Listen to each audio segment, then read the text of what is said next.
සුබ දවසක් ඔයාලා හැමෝටම. අද මම ඔයාලට අරගෙන ආවේ රසම රස චොක්ලට් කේක් රෙසිපි එකක්. මේක අපි මේ අවන්න ඕනේ නැහැ. ලිපේ හදාගන්න පුළුවන්. බොහොම පොඩි වෙලාවකින් හවස තේ වෙලාවට ඉක්මනටම හදාගන්න පුළුවන් රසම රස හොඳට තිත ගතියට තියෙන චොක්ලට් කේක් රෙසිපි එකක් තමයි මම අද ඔයාලට අරගෙන ආවේ.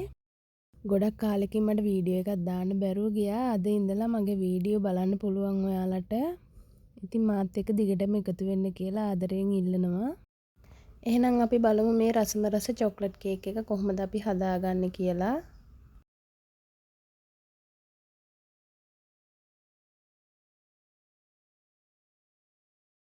ඉස්සෙල්ලාම මම භාජනයකට මේ විදිහට බිත්තර දෙකක් කඩලා දාගන්නවා.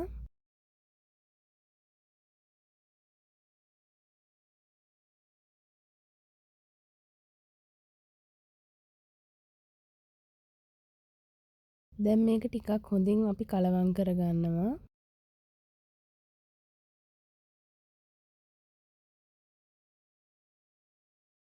දැන් මේකට මම සීනි මේස හැඳි 4ක් දාගන්නවා.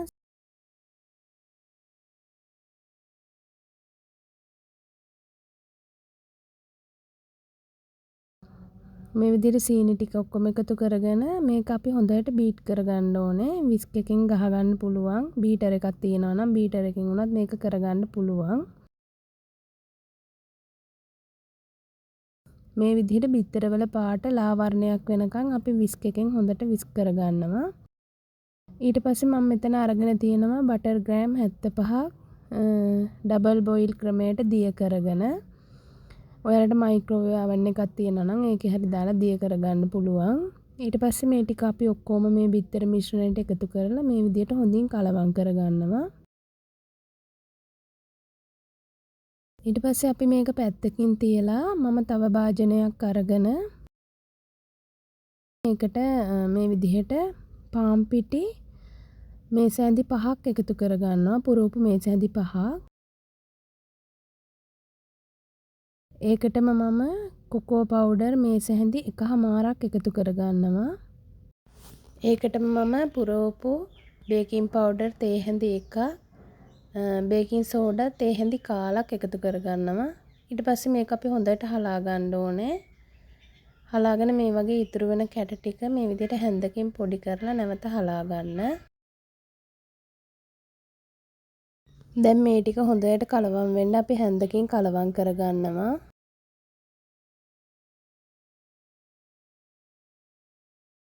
දැන් අපි අර කලින් හදාගත්තු බිත්තර මිශ්‍රණයට මේකෙන් ටික ටික දාලා හොඳට කලවම් කරගන්නවා.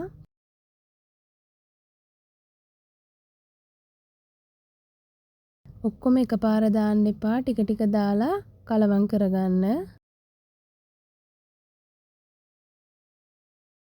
මේ විදිහට සේරම ටික අපි ටික ටික දාලා ඔක්කොම කලවම් කරගන්නවා.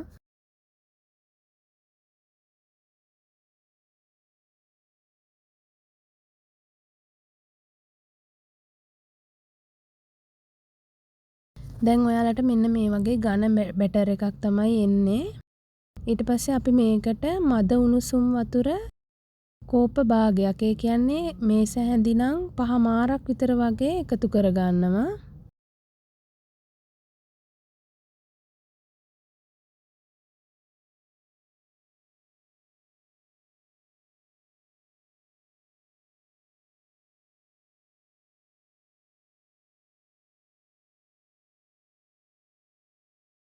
මේකෙන් තමයි කේක් එක හොඳට සොෆ්ට් වෙලා එන්නේ.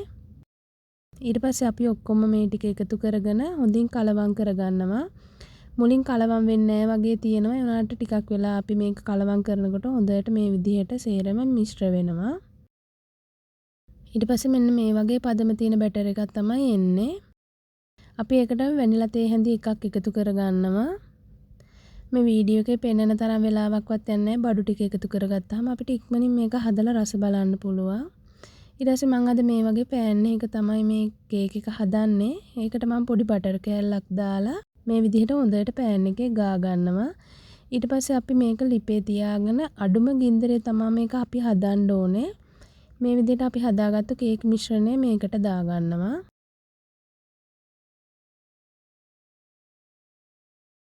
මේ විදිහට දාලා ඔයාලා හොඳට මතක තියාගන්න මේක අඩුම ගින්දරේ තමයි අපි තියාගන්නේ. මේ විදිහට පියනෙන් වහගෙන මේ පියන නිතර නිතර ඇරලා බලන්න එපා. විනාඩි 10ක් වගේ තියාගන්න. ඊට පස්සේ මේ විදිහට ටූත් පික් එකක් ගහලා බලන්න. ඒකේ මොකුත් ගෑවිලා නැත්නම් අපේ කේක් එක හරි. ඊට පස්සේ ලිපෙන් බාගෙන නිමෙන්න තියන්න.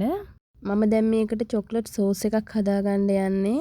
ඒකට මම මේ බෝල් එකකට එකතු කරගන්නවා කොකෝ පවුඩර් මේස හැඳි 1/2, කෝන්ෆ්ලා තේ හැඳි පුරූපු 1, කිරි මිලිලීටර් 125ක්. ඒ කියන්නේ කිරි කෝප්ප භාගයක්. මම මෙතන අරගෙන තියෙන්නේ පිටි කිරි දිය කරලා. ඔයාලට ෆ්‍රෙෂ් මිල්ක් උනත් ගන්න පුළුවන්. මම මෙතනදී සීනි පුරවපු මේස හැඳි 2ක් එකතු කරා. ඒක වීඩියෝ වෙලා නැහැ. ඔයාලා සීනි මේස හැඳි 2ක් දාගන්න. ඊට පස්සේ මේක හොඳට කලවම් කරගෙන මේ විදිහට පෙරා ගන්නවා අපි භාජනයකට. දැන් ඒක අපි ලිපේ තියලා නොනවත්වා මේක හැඳි ගන්න ඕනේ. ඒ කියන්නේ පොඩ්ඩක් හරි හැඳි ගන්න නැතුව හිටියොත් මේක ඉක්මනට අඩිය අල්ලනවා. අපි මේකට කෝන්ෆ්ලා දාලා තියෙන හින්දා ටිකක් වෙලා යනකොට මෙන්න මේ වගේ උකු මිශ්‍රණයක් හැදෙනවා. මේකෙන් තමයි අපි කේක් එක සෑන්ඩ්විච් කරගන්නේ. ඊට පස්සේ අපි මේක ලිපෙන් බාලා ටිකක් කලවම් කරගෙන නිවෙන්න අරිනවා. නිවෙන්න තියෙන වෙලාවටත් ටිකක් කලවම් කරගන්න. නැත්නම් මේක සෙට් වෙන්න බලනවා. ඊට පස්සේ අපි අර හදාගත්තු මේ කේක් එක මම ඒක 4 පැත්තෙන් කපලා තියෙන්නේ. ඒක අවශ්‍ය නැහැ. ඔයාලා කැමති නම් මේවා කරගන්න පුළුවන්. මේ විදිහට මම දෙකට මැදින් කපලා අපි අර හදාගත්තු සෝස් එක මේකට එකතු කරගන්නවා. මෙතනදී ඔයාලට මේක මැදට චොක්ලට් චිප්ස් වගේ මොනවා හරි දාන්න පුළුවන් තවත් රසවත් කරගන්න. ඊට පස්සේ මේ විදිහට අනිත් කේක් කෑල්ල මෙහෙම උඩින් තියලා ඊට පස්සේ ඒක උඩටත් අපි මේ විදිහට චොක්ලට් සෝස් එකතු කරගන්නවා. අපේ ගෙදර චොක්ලට් එකක් තිබ්බා. ඒකෙන් මම මේ විදිහට ග්‍රේට් කරලා උඩට දාගන්නවා. ඔයාලට කැමති දෙයක් උඩින් දාගන්න පුළුවන්. ඊට පස්සේ ඉතින් අපිට රස බලන්නයි තියෙන්නේ. මේක ඇත්තටම ගොඩාක් රසයි. තෙත ගතියට තියෙනවා. සොෆ්ට් එකට තියෙනවා. ගොඩක් සොෆ්ට්. ඉක්මනට හදා ගන්නත් පුළුවන්. oven එකක් නැති කෙනෙකුට උනත් මේක හදලා රස බලන්න පුළුවන්. විනාඩි 20ක් වගේ ඇතුළත මේක හදලා රස බලන්න පුළුවන්. ඔයාලා මගේ වීඩියෝ එකට කැමති නම් ලයික් එකක් දාලා කමෙන්ට් එකක් දාන්න. ඒ වගේම මේ රෙසිපි එක try කරලා බලන්න. ඇත්තටම ගොඩක්ම රසයි. ගොඩක්ම ලේසියෙන් හදා ගන්නත් පුළුවන්. ඒ වගේම මගේ channel එක subscribe කරලා දිගටම මාත් එක්ක එකතු වෙන්න කියලා ආරාධනා කරනවා. අදත් මගේ වීඩියෝ එක බැලුවට ඔයාලට ගොඩාක් ස්තුතියි. සුබ දවසක්.